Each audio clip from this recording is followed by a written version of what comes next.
Poem by Diane Ackerman. Natural Wonders. The old moon, lying in the young moon's arms, lives in the shadow of her crescent light. And yet he rounds her out, shields her from harm as she ripens in the star-encrusted night. Almost a Tao sign, they embrace with limbs luminous and stark, wedded by less but braced by design. The arch is their symbol, a strength made from two weaknesses. When lightning strikes a beach, it burns the sand, turning it to glass, and those who wander along the shore find shards of frozen fire like flattened ziggurats, fossil lightning, which some call fulgurites, and others know by names more fanciful or dire, and some think live inside dragon bones, and still others hold aloft to shield their eyes from a sun whose flames are distant and hotter, but kill just the same. In extreme cold, snow forms as, quote, diamond dust. A sun rhyme I've watched in an Arctic skies where the surgical wind blows sharp as a scalpel. The frigid air is too tight to cloud, and yet moisture ices itself up, cascades and flies in a continuous shower of spine-tingling sparkle. Even in winter-waxed New York, flying through blizzard, often the air's fishbowl clear. Then one can survey from the sky's high shelf, despite the ice claws, whirlwinds, and gusts, and see how the battered earth holds herself calm in time and place and diamond dust.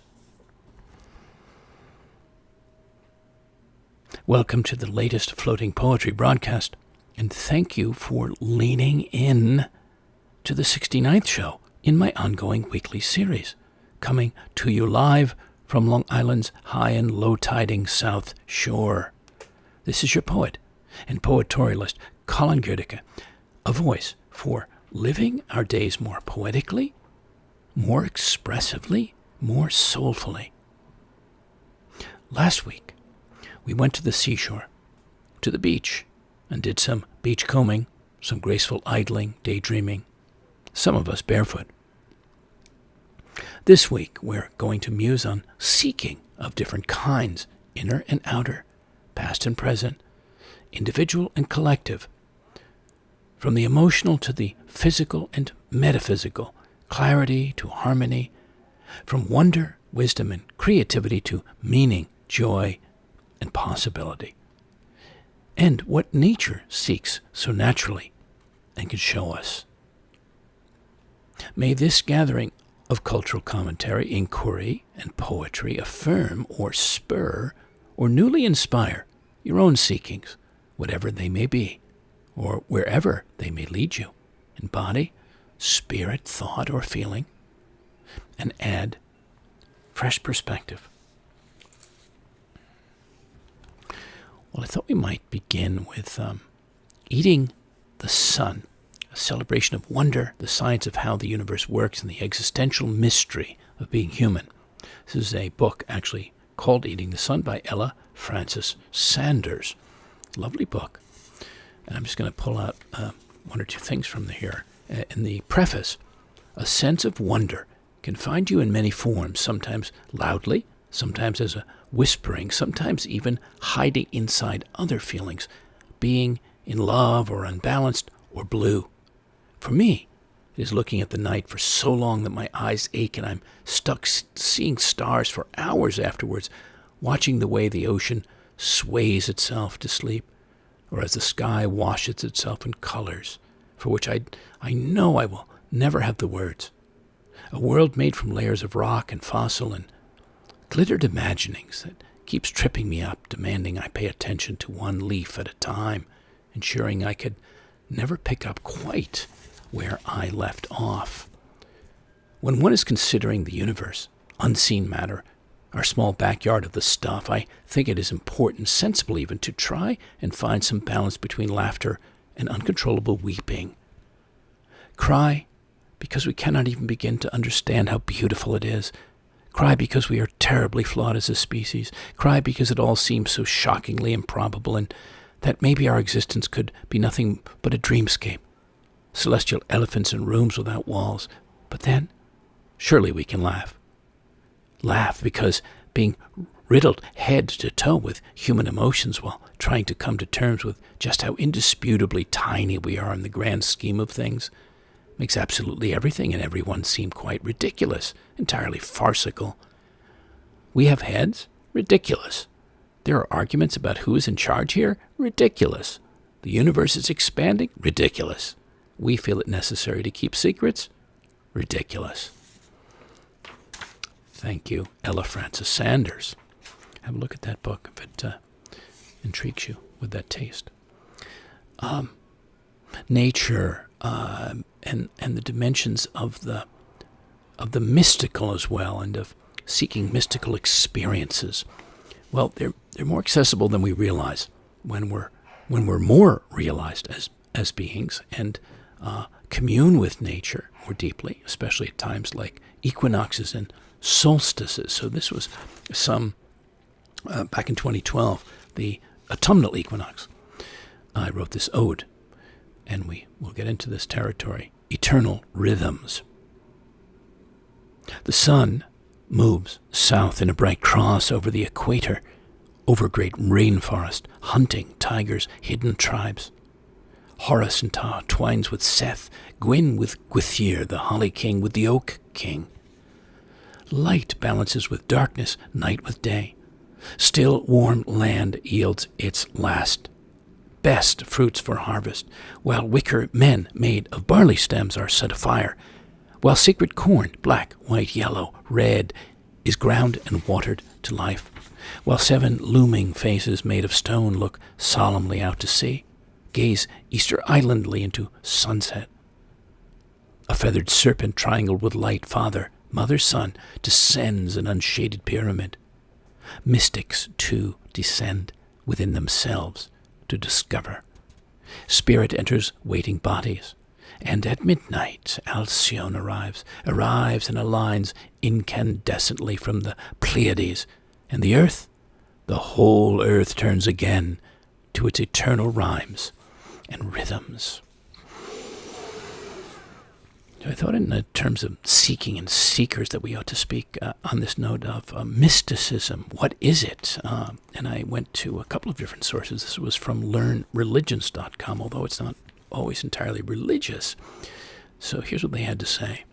The word mysticism comes from the Greek word mystes, which refers to an initiate of a secret cult. It means the pursuit of achievement of personal communion with or joining with God, or some other form of the divine or ultimate truth. A person who successfully pursues and gains such communion can be called a mystic.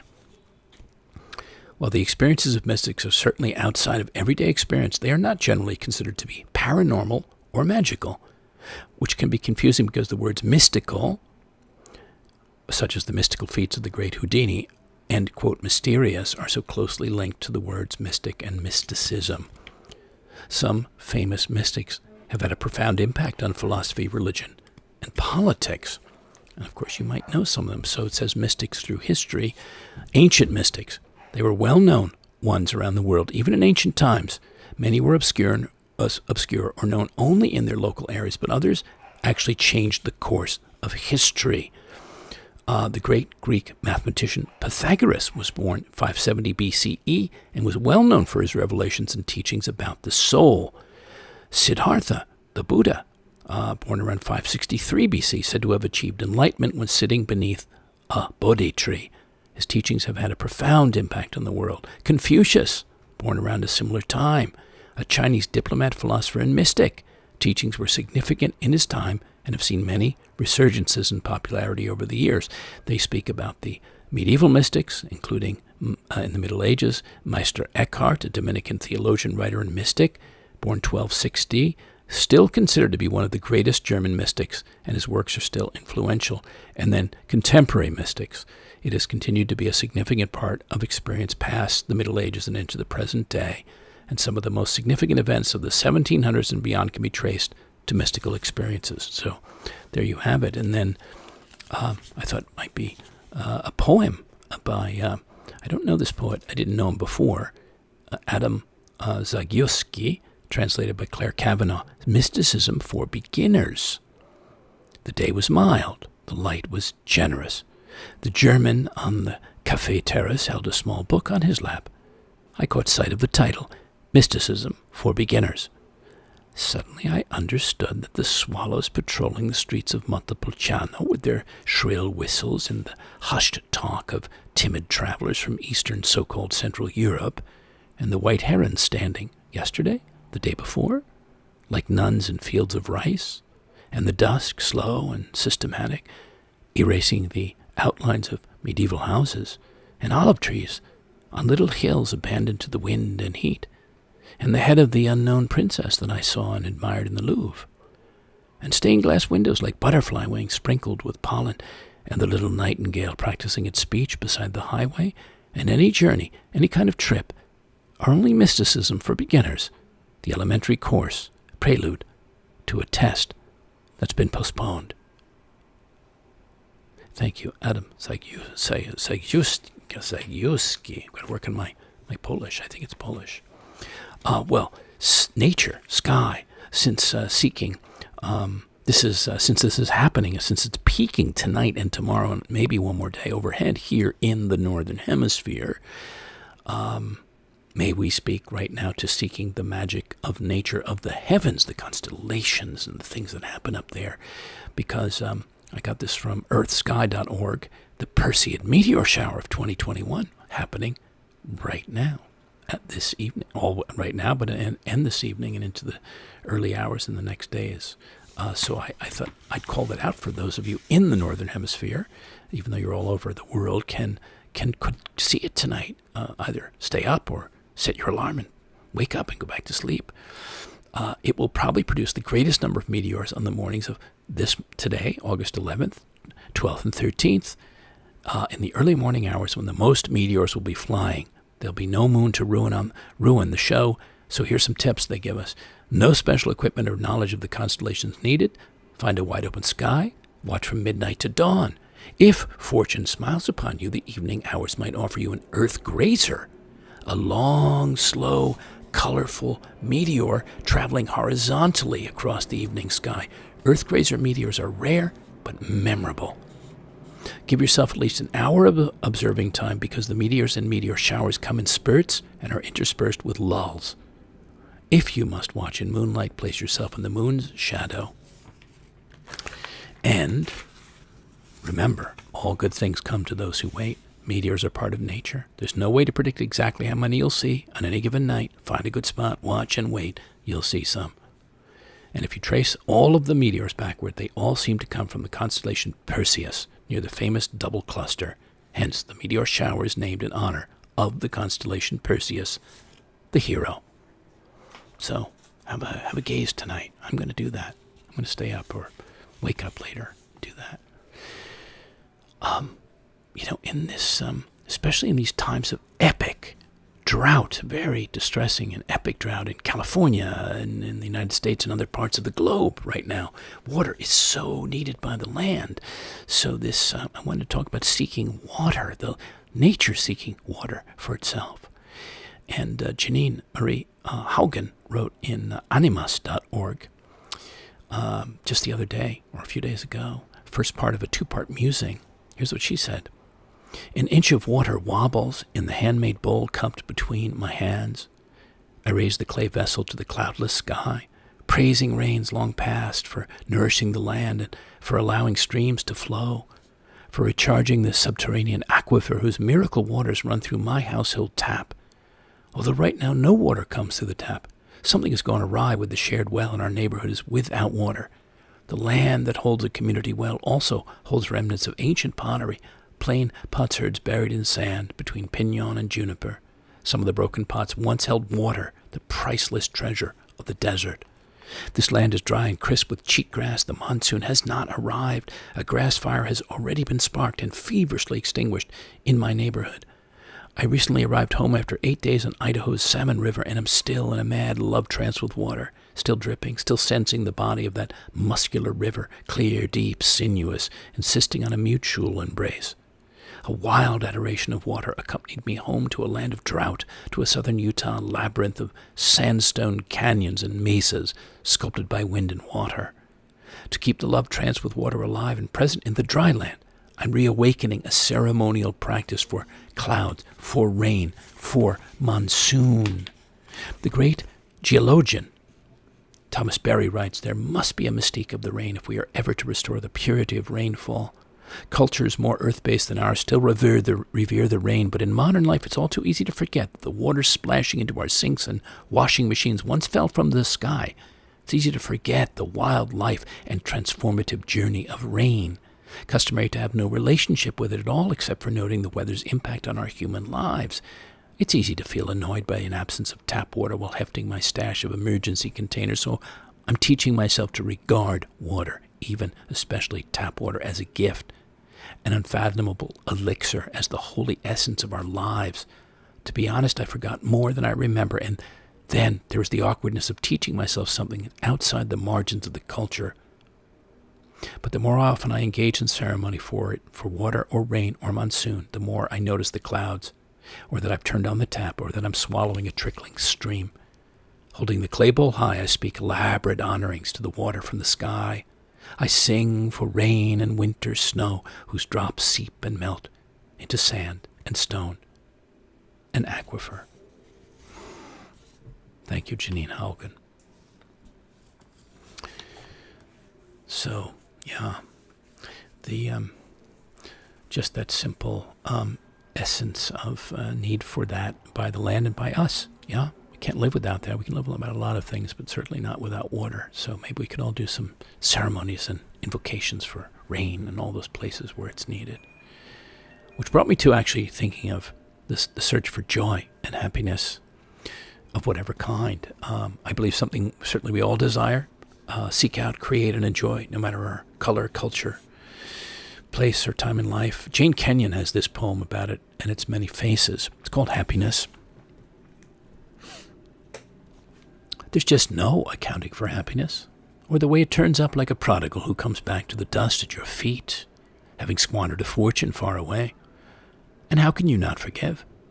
You make a feast in honor of what was lost, and take from its place the finest garment, which you saved for an occasion you could not imagine, and you weep night and day to know that you are not abandoned, that happiness saved its most extreme form for you alone. No, happiness is the uncle you never knew about, who flies in a single-engine plane onto the grassy landing strip, hitchhikes into town, and inquires at every door until he finds you asleep mid-afternoon, as you so often are during the unmerciful hours of your despair.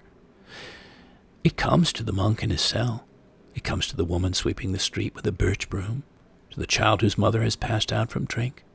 It comes to the lover, to the dog chewing a sock, to the pusher, to the basket maker, and to the clerk stacking cans of carrots in the night. It even comes to the boulder in the perpetual shade of pine barrens, to rain falling on the open sea, to the wineglass, weary of holding wine. Thank you, Jane Kenyon. So sort of the obverse, I suppose, or another side of all that is seeking relief from sadness, from grief, or other deeper emotions of that kind, of harder or darker kinds. And Ross Gay has this poem, Opera Singer. Today my heart is so goddamn fat with grief that I've begun hauling in a wheelbarrow. No, it's an anvil dragging from my neck as I swim through choppy water swollen with the putrid corpses of hippos, which means lurking somewhere below is the hungry snout of a croc waiting to spin me to an oblivion worse than this run-on simile, which means only to say I'm sad, and everyone knows what that means. And in my sadness I'll walk to a cafe and not see the light in the trees, nor finger the bills in my pocket as I pass the boarded houses on the block. No, I will be slogging through the obscure country of my sadness in all its monotone flourish. And so imagine my surprise when my self-absorption gets usurped by the sound of opera streaming from an open window, and the sun peeks ever so slightly from behind his shawl, And this singing is getting closer so that I can hear the delicately rolled R's like a hummingbird fluttering the tongue, which means a language more beautiful than my own. And I don't recognize the song, though I'm jogging toward it and can hear the woman's breathing through the record's imperfections, and above me, two bluebirds dive and dart on, and a rogue mulberry branch, leaning over an abandoned lot, drags itself across my face, staining it purple and looking now like a mad warrior of glee and relief. I run down the street, and I forgot to mention the 50 or so kids running behind me, some in diapers, some barefoot, all of them winged and waving their pacifiers and training wheels and nearly trampling me when, in a doorway, I see a woman in slippers and a floral house dress blowing in the warm breeze, who was maybe 70, painting the doorway. And friends, it is not too much to say, it was heaven sailing from her mouth, and all the fish in the sea and giraffe saunter and sugar in my tea and the forgotten angles of love and every name of the unborn and dead from this abuelita only glancing at me before turning back to her earnest work of brushstroke and lullaby. And because we all know the tongue's clumsy thudding makes of miracles, anecdotes let me stop here and tell you I said thank you. Thank you, Ross Gay, for that. Here's the first part of Dylan Thomas's poem. The Welsh poet is seeking to sing his life song, his heart song, when he turned 30. I will just give you the beginning part. Poem on October, it's called. It was my 30th year to heaven. Woke to my hearing from harbor and neighbor wood and the mussel pool and the heron. Priested shore, the morning beckon with water praying and call of seagull and rook and the knock of sailing boats on the net-webbed wall. Myself to set foot that second in the still sleeping town and set forth. My birthday began with the water. Birds and the birds of the winged trees flying my name above the farms and the white horses. And I rose in rainy autumn and walked abroad in a shower of all my days. High tide and the heron dived when I took the road over the border, and the gates of the town closed as the town awoke. A spring full of larks and a rolling cloud, and the roadside bushes brimming with whistling blackbirds, in the sun of October, summery on the hill's shoulder, and the twice-told fields of infancy, that his tears burned my cheeks and his heart moved in mine. These were the woods, the river and sea, where a boy, in the listening summertime of the dead, whispered the truth of his joy to the trees and the stones and the fish in the tide. And the mysteries sang alive, still in the water and singing birds. And there could I marvel my birthday away, but the weather turned around, and the true joy of the long-dead child sang burning in the sun. It was my 30th year to heaven, stood there then in the summer noon, though the town below lay leaved with October blood. Oh, may my heart's truth still be sung on this high hill in a year's turning. Thank you, Dylan Thomas. Well, there are, of course, the famous, I was thinking, we were talking about inner journeys of their kinds, and there are, of course, the outer ones and the physical ones, and the famous geographic expeditions came to my mind as I was pulling together material for us and curating things for us and sequencing them as I do, choreographing, like Shackleton's journey, Ernest Shackleton. So in August of 1914, the legendary British explorer Ernest Shackleton led his brave crew of men and dogs on a journey to the end of the world, the enigmatic continent of Antarctica. That voyage, monumental both historically and scientifically, would become the last expedition of the heroic age of Antarctic exploration, which stretched from 1888 to 1914. Talk about seekers. Well, in William Grill's book, Shackleton's Journey, lovely book, he said this: Shackleton was the second of 10 children. From a young age, he complained about teachers, but he had a keen interest in books, especially poetry. Years later, on expeditions, he would read to his crew to lift their spirits. Always restless, the young Ernest left school at 16 to go to sea. After working his way up the ranks, he told his friends, quote, "I think I can do something better. I want to make a name for myself." And make it he did, reflecting on the inescapable allure of exploration which carried him through his life of adventurous purpose. He once remarked the following: I felt strangely drawn to the mysterious south. I vowed to myself that someday I would go to the region of ice and snow and go on till I came to one of the poles of the earth, the end of the axis on which this great round ball turns. Ernest Shackleton. Well, of all these adventurers and journeyers, I thought back to ancient mythology and ancient stories, and I thought of Jason and the Argonauts. So he, of course, was a Greek mythological hero and leader of the Argonauts whose quest for the golden fleece featured in Greek literature. He was the son of Aeson, the rightful king of Iolcos, married to the sorceress Medea. And he was the great-grandson of the messenger god Hermes through his mother's side. Well, he appears in different literary works of classical Greece and Rome, including the epic poem Argonautica and the tragedy Medea. And there's a film that from 1963, I remember this, the thrilling film as a boy, still a favorite.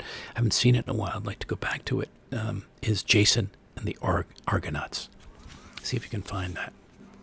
Really marvelous effects in considering the day. 1963. And then I thought of the Holy Grail, right? So we think of these mystical, I suppose, mythical seekings, and you would all know about that in some form. Well, it's the treasure that serves as an important motif in Arthurian legend, King Arthur. And different traditions describe it as a cup, dish, or stone with miraculous powers that provide happiness, eternal youth, or sustenance in infinite abundance, often in the custody of the Fisher King. Actually, that was a movie with Robin Williams. If you haven't seen that, that's an interesting sort of story about this Holy Grail in its way. It's often used to denote an elusive object or goal that is sought after for its great significance. And then, of course, I thought of El Dorado and Edgar Allan Poe's poem of that name. Gaily bedight, a gallant knight, in sunshine and in shadow had journeyed long, singing a song in search of El Dorado. But he grew old, this knight, so bold, and o'er his heart a shadow fell as he found no spot or ground that looked like El Dorado. And as his strength failed him at length, he met a pilgrim shadow. Shadow, said he, where can it be, this land of El Dorado? O'er the mountains of the moon, down the valley of the shadow. Ride, boldly ride, the shade replied, if you seek for El Dorado. Thank you, Mr. Poe. And Jack Gilbert has this. I imagine the gods. I imagine the gods saying, we will make it up to you. We will give you 3 wishes, they say. Let me see the squirrels again, I tell them. Let me eat some of the great hog, stuffed and roasted on its giant spit and put out steaming into the winter of my neighborhood when I was usually too broke to afford even the 100 grams I ate so happily walking up the cobbles, past the street of the moon and the street of the bird cage makers, the street of silence and the street of the little pissing. We can give you wisdom, they say in their rich voices.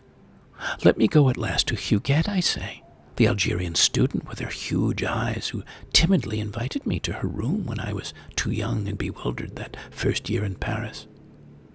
Let me at least fail at my life. Think, they say patiently, we could make you famous again. Let me fall in love one last time, I beg them. Teach me mortality, frighten me into the present, help me to find the heft of these days, that the nights will be full enough, and my heart feral. Thank you, Jack Gilbert.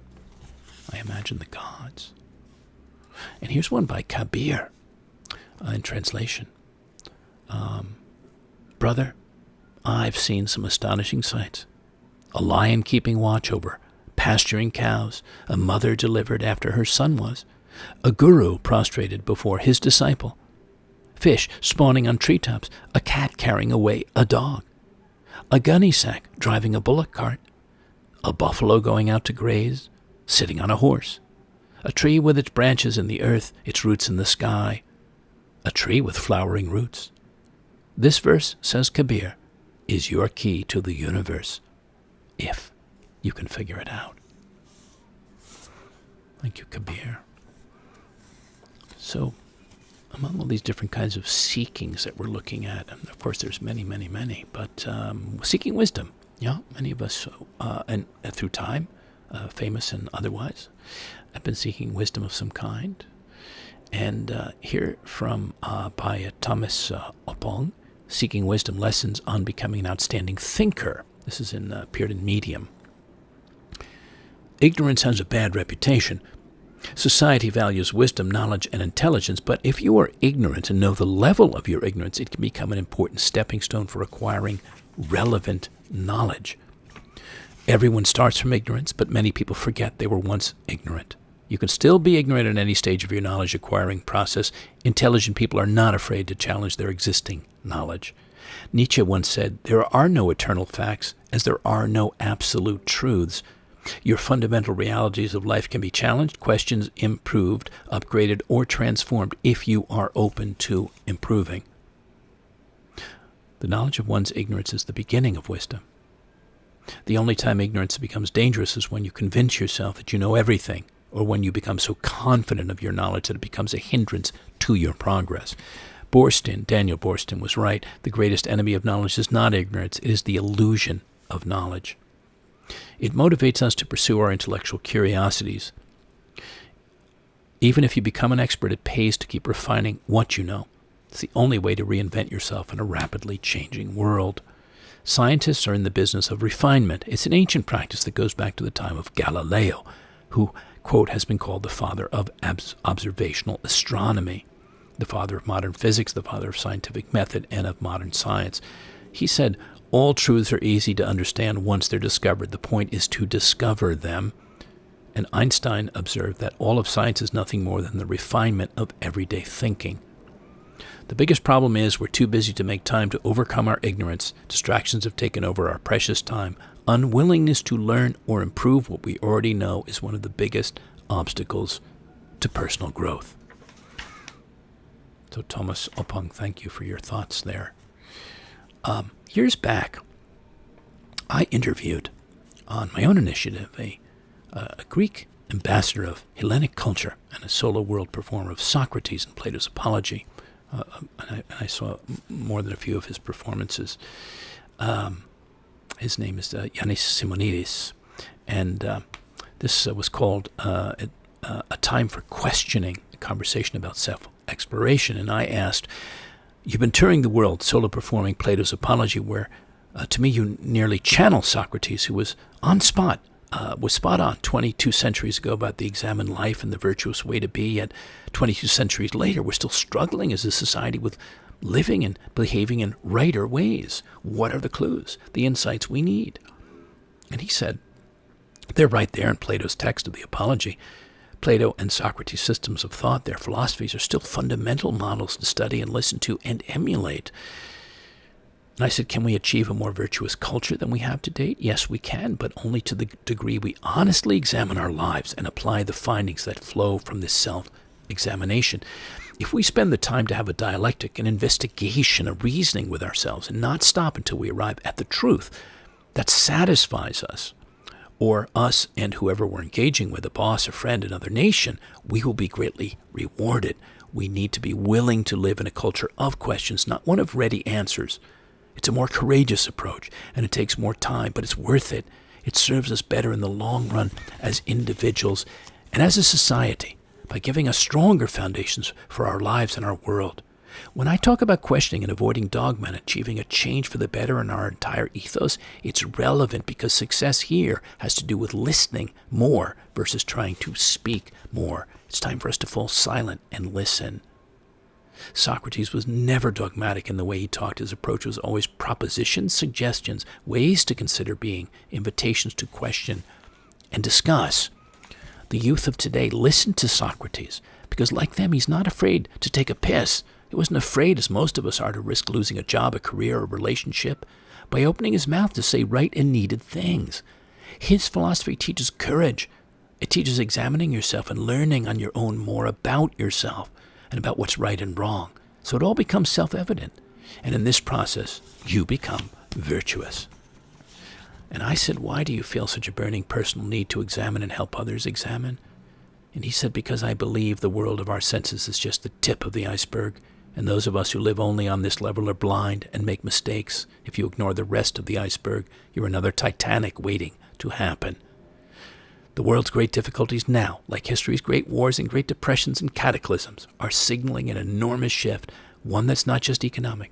We need to understand what it means, what's underneath it.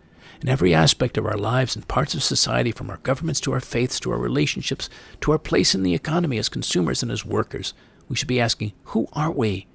And asking what we want our future roles and responsibilities in society to be. This is how we'll evolve. And while evolution can be painful because some things die, it can be wonderful because new things are born. This is the way, and Socrates' way, that will ultimately achieve a culture, quote, of rightness, of higher values, of virtue. Thank you, Yannis Simonidis.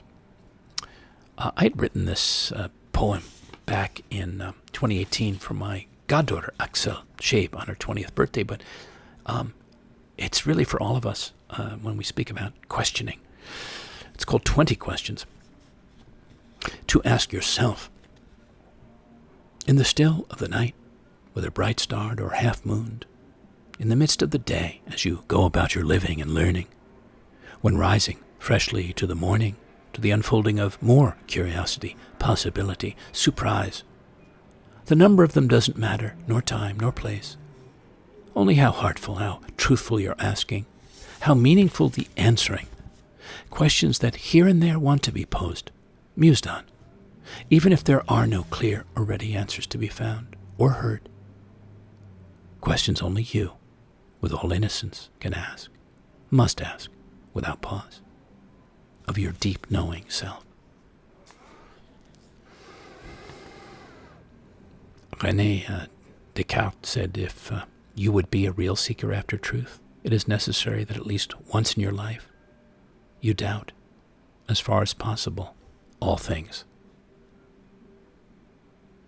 And Mahatma Gandhi, I am a humble but very earnest seeker after truth.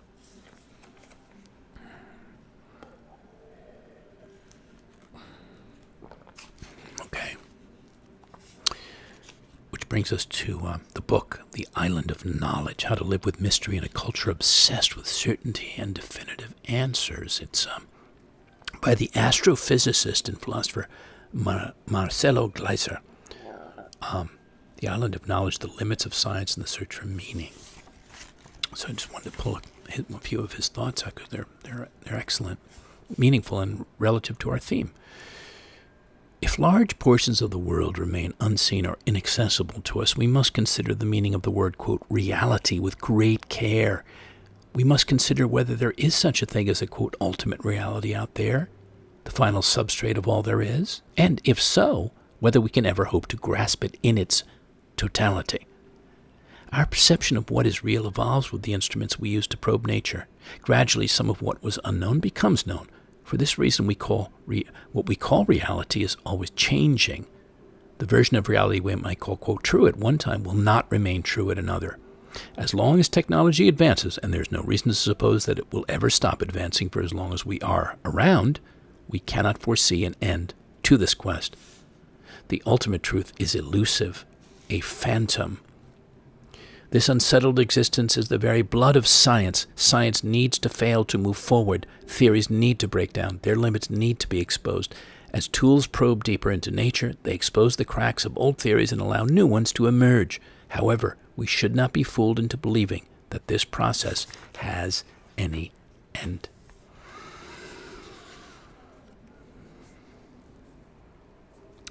Spiritual seekers. This is from Psychology Today, the backstory, as they called it.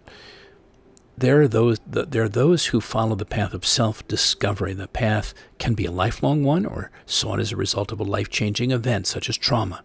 I believe I have been a seeker my entire life, writes the writer Diana Robb.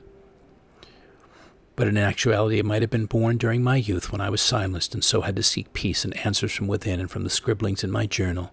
My seeking might also be connected to my fascination as a young girl with reading biographies and magazines such as True Confessions, Real-life stories provide a deep connection to the kinds of experiences that offer answers for seekers who are posing questions. We want to learn how to navigate our paths, and often do this by reading and hearing about how others navigate their own.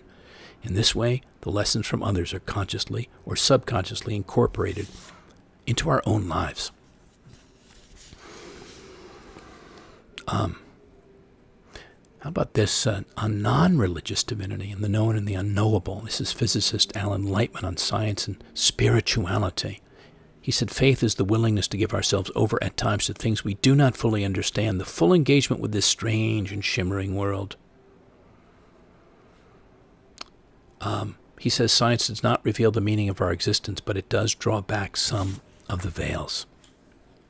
He's a great writer. I've enjoyed it. And he has actually a book called Einstein's Dreams, which is sort of a riff on what he would imagine Einstein might have dreamt about in a very fanciful way.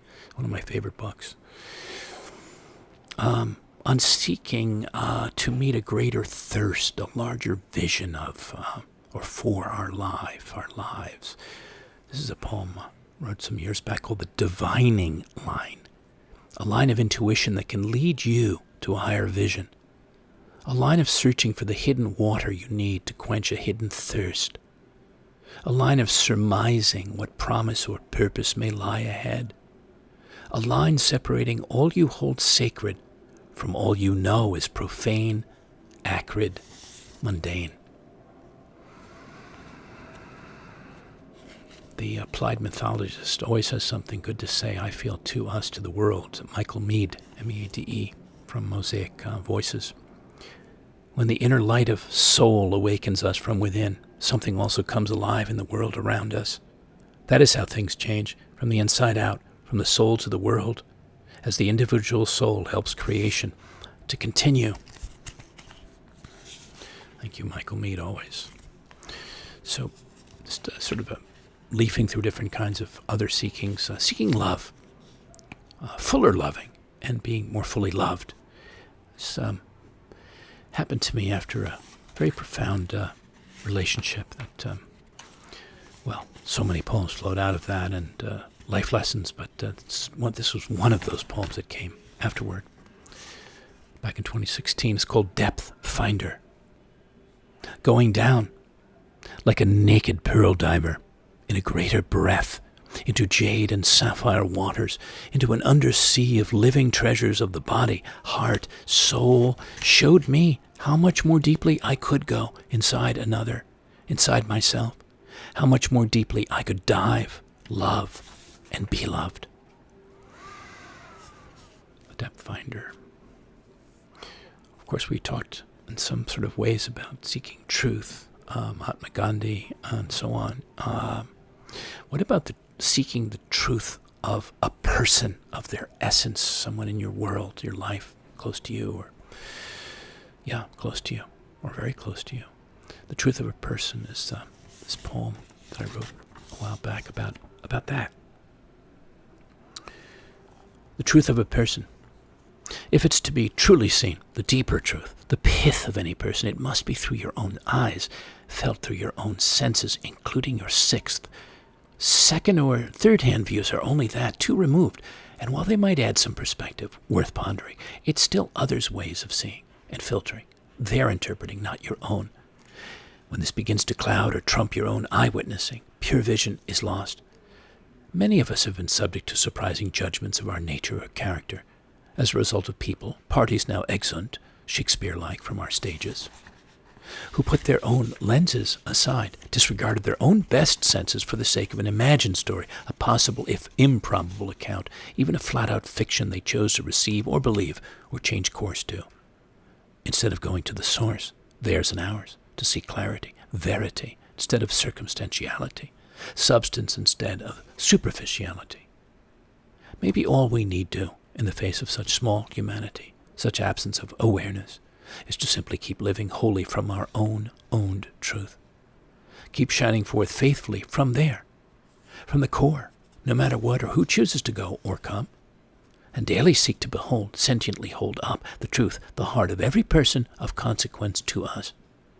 Except we will not be beheld by everyone for who we really, and far more largely, are. know our trueness may cease being fathomed, even by given friends, fellow travelers, lovers, and others upon our winding, wandering paths. Simply, greatly appreciate as we journey any who can, in essence, see us. Any we can essentially see.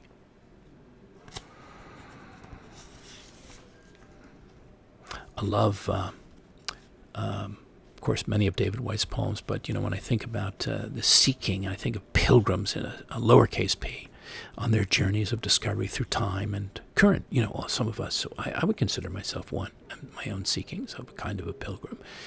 And this poem always speaks to me, maybe to you now. Sometimes you need the ocean light in colors you've never seen before painted through an evening sky. Sometimes you need your God to be a simple invitation, not a telling word of wisdom. Sometimes you need only the first shyness that comes from being shown things far, beyond your understanding, so that you can fly and become free by being still and by being still here. And then there are times you want to be brought to ground by touch and touch alone, to know those arms around you and to make your home in the world just by being wanted, to see eyes looking back at you, as eyes should see you at last, seeing you as you always wanted to be seen, seeing you as you yourself had always wanted to see the world. Thank you, David Whyte. I wanted to touch in with a different interview I'd done years back, also from my then blog, Ideas from the Front Lines. This, I think, might still be at tenowls.blogspot.com, tenowls.blogspot.com. This was Searching for the Giant Squid, a conversation about curiosity. And, well, of course, that's all about seeking. That's the engine of seeking. So here's some excerpts by Steve Burnett, who's a mercurial thinker, artist, adventurer, and farmer of many years of late.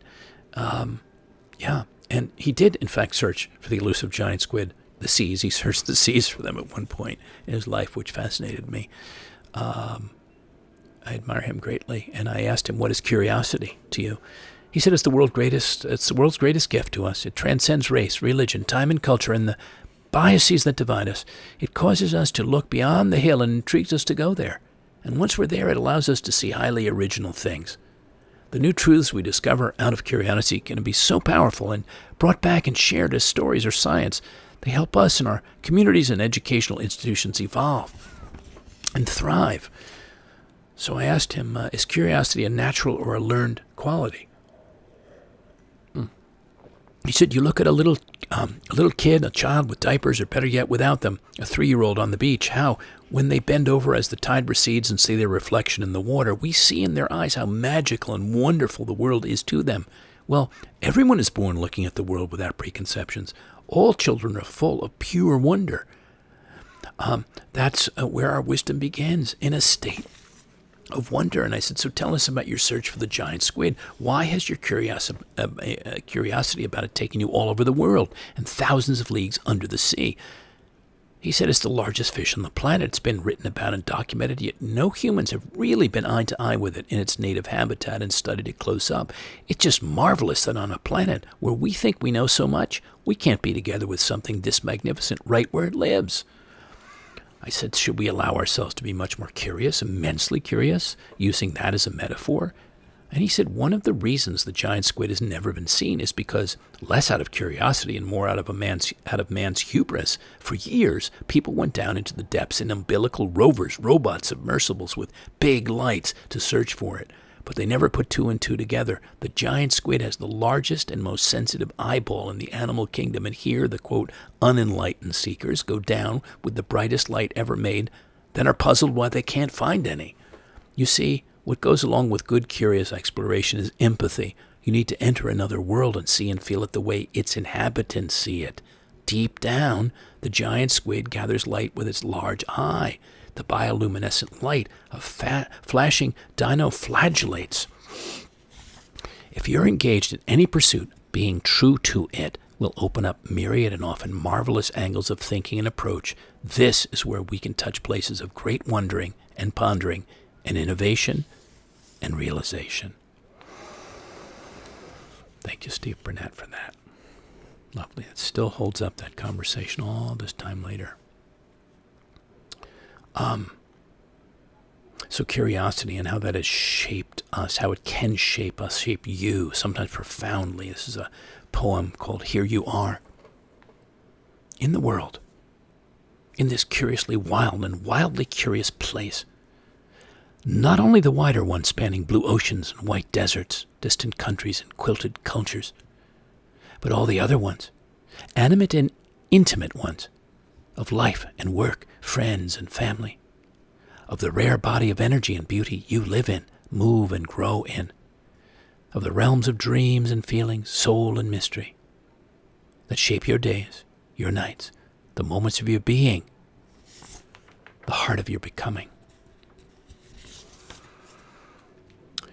I am fond of, and I felt apropos for seeking is and finding is getting lost, and what we can find in getting lost in a way. And there's a field guide, literally a field guide to getting lost by Rebecca Solnit, her book by that name, on how we find ourselves. The things we want are transformative, and we don't know or only think we know what is on the other side of that transformation. Never to get lost is not to live. And here's just in the opening essay, she says this: leave the door open for the unknown, the door into the dark. That's where the most important things come from, where you yourself came from and where you will go. 3 years ago, I was giving a workshop in the Rockies. A student came in bearing a quote from what she said was the pre-Socratic philosopher Meno. It read, "How will you go about finding that thing the nature of which is totally unknown to you?" I copied it down, and it has stayed with me since. The student made big, transparent photographs of swimmers underwater and hung them from the ceiling with the light shining through them, so that to walk among them was to have the shadows of swimmers travel across your body in a space that itself came to seem aquatic and mysterious. The question she carried struck me as the basic tactical question in life. The things we want are transformative, and we don't know or only think we know what is on the other side of that transformation. Love, wisdom, grace, inspiration. How do you go about finding these things that are in some way about extending the boundaries of the self into unknown territory, about becoming someone else? Thank you, Rebecca Solnit. So, going that journey of discovery obviously often involves going deeper into oneself, exploring ourselves, our inner world, our inner life. And I had written this for a very dear artist friend, a soul brother, Jasper Krabbe, in Amsterdam on his 46th birthday years back in 2016, and with a wonderful portrait I'd made of him. And but it applies to all of us here, exploring the interior. Your face points the way in to an unmapped interior, starting on the coast, an ever-changing charter of rugged shoreline, headland, jawline, all restlessly tidal. Then moves inward, through eyesight alone, through light and dark terrain into deepest interior, where only the most intrepid explorer can travel, can begin to limn the wildness, the dangers, wonders, hiddenness, can map the longitudes of the heart, memory, the latitudes of longing, or measure the distances between the soul of this place and the sun, moon, the guiding stars. I'm going to save this for later. This is Alain de Botton on the search for emotional intelligence, upon which so much growth and possibility and life fulfillment hinges. You can go to his site, The School of Life, and find that. He's in the UK. Because I just want to keep us to good time. So, and then I'll save Antoine Saint-Exupéry and his wartime writings from 1939 to 44 on silence. Beautiful. Because I want to come down sort of to a few other things here that are as important, maybe a little more important at the moment. That connection to nature and that seeking that connection. Here's a good example. It's a wild-hearted and wild-bodied man I know, Tim Girvin, out in the Pacific Northwest, and he ventures into things adventurously like Ernest Shackleton, but I suppose in a micro way, but still expansive way. It's called wild watering.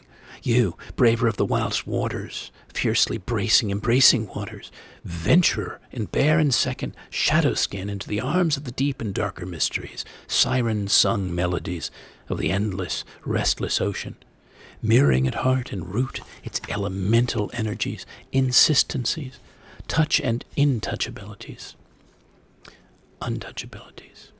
showing us how to commune with the rampant nature of our own freer flowing, fuller flowing inner and outer waters.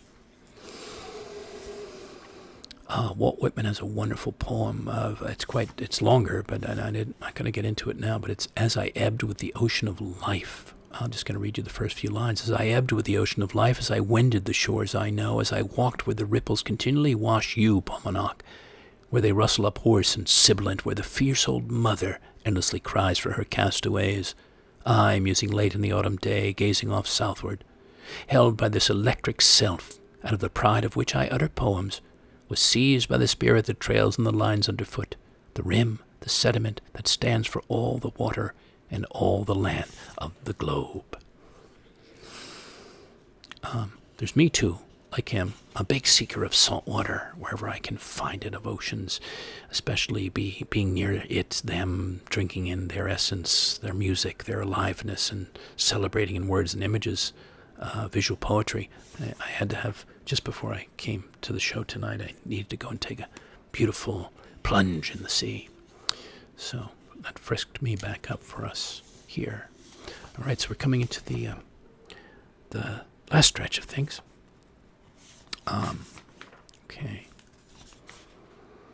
The felt presence of mystery. We've touched it a few times here, in life's mysteries, among others, and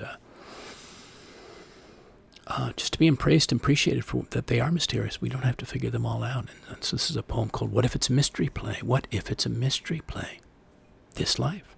And we must, like Holmes and Hercule, carefully, cleverly follow its clues, however false at first, or faint, or far-fetched.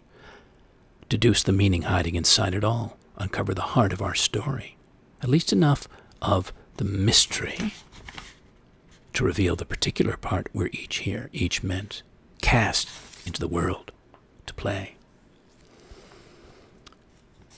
And I thought of course, William Shakespeare's "All the world's a stage." All the world's a stage, and all the men and women merely players. They have their exits and their entrances. And one man in his time plays many parts, his acts being 7 ages. At first the infant, mewling and puking in the nurse's arms, and then the whining schoolboy with his satchel and shining morning face, creeping like snail, unwillingly to school, and then the lover, sighing like furnace with a woeful ballad made to his mistress's eyebrow. Then a soldier full of strange oaths, and bearded like the pard, jealous in honor, sudden and quick in quarrel, seeking the bubble reputation even in the cannon's mouth, and then the justice, in fair round belly with good capon lined, with eyes severe and beard of formal cut, full of wise saws and modern instances, and so he plays his part. The 6th age shifts into the lean and slippered pantaloon, with spectacles on nose and pouch on side, his youthful hose well saved, a world too wide for his shrunk shank, and his big manly voice, turning again toward childish treble, pipes and whistles in his sound. Last scene of all that ends this strange eventful history is second childishness and mere oblivion. Sans teeth, sans eyes, sans taste, sans everything. There's an interesting piece in Spectrum magazine on the Mysterium Tremendum. I don't know if you would know that, but Rudolf Otto coined that. Above and beyond our rational being lies hidden the ultimate and highest part of our nature, which can find no satisfaction in the mere allaying of the needs of our sensuous, psychical, or intellectual impulses and cravings. The mystics call it the basis or ground of the soul. That's the Mysterium Tremendum. Interesting to read about that. The applied mythologist I've referenced earlier and now, Michael Meade. He's got a marvelous book called The Genius Myth, and he says in there, everyone intuits the possibility of a greater life, yet this greatness now tends to be imagined as something outside ourselves. Most campaigns that promise liberation, be they political or spiritual, base advertising or high-energy motivational programs direct us toward outer goals. Meanwhile, there's a greater self within us that tries to serve us at each critical turning point in our lives. The genius of human nature involves innate capacities for creation and invention that are important in the life of each individual and essential to the balance of the world. The true individual, by virtue of being himself or herself, enters a state of partnership with the ongoing acts of creation and thereby adds something to life that was not there before. When the troubles are all around us, everyone can find some place where they are needed, where they can help heal all that is wounded and help protect all that is currently threatened by radical changes and global disturbances. To borrow from the genius of Ralph Waldo Emerson, quote, "This time, like all times, is a very good one if we but know what to do with it." Yet knowing what to do with the conditions of the world may depend more than ever on knowing that the soul in each of us is naturally seeded with genius and secretly threaded to the soul of the world. Thank you, Michael Mead. Thank you so much.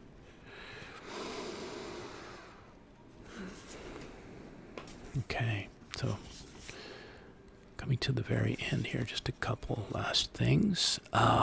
This is from the book Vesper Flight by Helen MacDonald. Life in our universe is a flash in the pan, a few moments in the vast unfolding of time and space in the cosmos. A realization of the scarcity of life makes me feel some ineffable connection to other living things, a kinship in being among those few grains of sand in the desert, or present during the relatively brief era of life in the vast temporal sprawl of the universe. We share something in the vast corridors of this cosmos we find ourselves in. What exactly is it we share? Certainly the mundane attributes of, quote, life, the ability to separate ourselves from our surroundings, to utilize energy sources, to grow, to reproduce, to evolve. I would argue that we, quote, conscious beings share something more during our relatively brief moment in this, quote, era of life, the ability to witness and reflect on the spectacle of existence, a spectacle at once mysterious, joyous, tragic, trembling, majestic, confusing, comic, nurturing, unpredictable and predictable, ecstatic, beautiful, cruel, sacred, devastating, exhilarating. The cosmos will grind on for eternity long after we're gone, cold and unobserved, but for these few powers of 10 we have been, we have seen, we have felt, we have lived.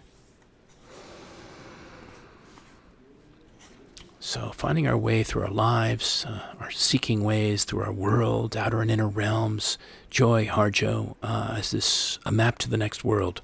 In the last days of the fourth world, I wish to make a map for those who would climb through the hole in the sky. My only tools were the desires of humans as they emerged from the killing fields, from the bedrooms and the kitchens, for the soul is a wanderer with many hands and feet. The map must be of sand, and can't be read by ordinary light. It must carry fire to the next tribal town for renewal of spirit. In the legend are instructions in the language of the land, how it was we forgot to acknowledge the gift, as if we were not in it or of it. Take note of the proliferation of supermarkets and malls, the altars of money. They best describe the detour from grace. Keep track of the errors of our forgetfulness. The fog steals our children while we sleep. Flowers of rage spring up in the depression. Monsters are born there of nuclear anger. Trees of ashes wave goodbye to goodbye, and the map appears to disappear. We no longer know the names of the birds here, how to speak to them by their personal names. Once we knew everything in this lush promise. What I am telling you is real and is printed in a warning on the map. Our forgetfulness stalks us, walks the earth behind us, leaving a trail of paper, diapers, needles, and wasted blood. An imperfect map will have to do, little one. The place of entry is the sea of your mother's blood, your father's small death as he longs to know himself in another. There is no exit. The map can be interpreted through the wall of the intestine, a spiral on the road of knowledge. You will travel through the membrane of death, smell cooking from the encampment where our relatives made a feast of fresh deer meat and corn soup in the Milky Way. They have never left us. We abandoned them for science. And when you take your next breath, as we enter the fifth world, there will be no X, no guidebook with words you can carry. You will have to navigate by your mother's voice, renew the song she is singing. Fresh courage glimmers from planets and lights the map, printed with the blood of history, a map you will have to know by your intention, by the language of suns. When you emerge, note the tracks of the monster slayers where they entered the cities of artificial light and killed what was killing us.